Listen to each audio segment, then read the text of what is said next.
తెలంగాణలో స్థానిక సంస్థల ఎన్నికలు మరింత ఆలస్యం కానున్నాయి. మరోసారి కులగణన సర్వే చేయాలని రేవంత్ ప్రభుత్వం నిర్ణయించింది. సర్వేలో పాల్గొనని వారికి ఈ నెల 16 నుంచి 28 వరకు అవకాశం కల్పించింది.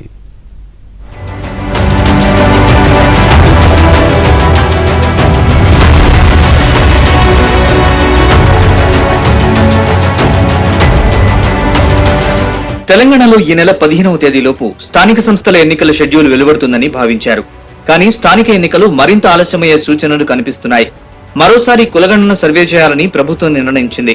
తెలంగాణలో 3.1% మంది సర్వేలో పాల్గొనలేదని డిప్యూటీ సీఎం మల్లు భట్టి విక్రమార్క తెలిపారు. గతంలో నిర్వహించిన సర్వేలో పాల్గొనని వారి కోసమే ఈసారి సర్వే నిర్వహిస్తున్నట్లు ఆయన వెల్లడించారు. స్థానిక ఎన్నికల్లో బీసీలకు 42% రిజర్వేషన్లు ఇస్తామని ప్రకటించారు. కొద్దిమంది ఉద్దేశపూర్వకంగా లెక్కలు ఇవ్వటానికి ముందుకు రాలేదు. సరే, కొద్దిమంది ఇంటికి తాళాలేసి వెళ్ళటం, ఇట్లా జరిగినటువంటి ఈ సంఘటనల వల్ల 3.1% మిగిలిపోయారు.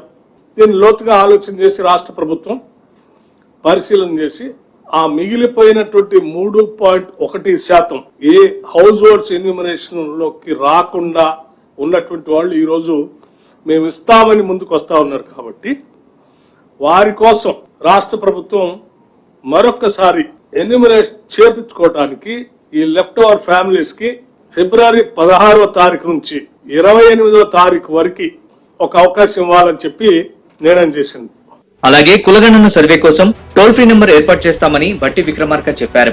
ఇక కొందరు ఉద్దేశపూర్వకంగా ఈ సర్వేలో వివరాలు వెల్లడించలేదన్నారు. దీంతో రిజర్వేషన్ల బిల్లు ఆమోదం పొందాకే ఎన్నికలు నిర్వహించే అవకాశం ఉంది. విద్యార్థుల పరీక్షలు ముగిశాక ఏప్రిల్ లేదా మేలో పంచాయతీ ఎన్నికలు జరిగే ఛాన్స్ ఉంది.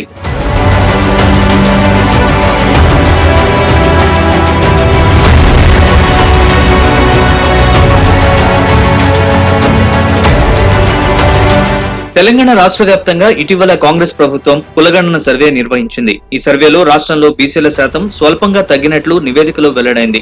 ఈ నేపథ్యంలో 2014 నాటి టీఆర్ఎస్ ప్రభుత్వం నిర్వహించిన సమగ్ర సర్వేలో 51% పైగా బీసీలున్నారని బీఆర్ఎస్ పేర్కొంది. ఈ సర్వేపై ప్రతిపక్షాలు విమర్శలు గుప్పించాయి. ఈ నేపథ్యంలో మరోసారి కులగణన సర్వే నిర్వహించాలని రేవంత్ సర్కార్ నిర్ణయించింది.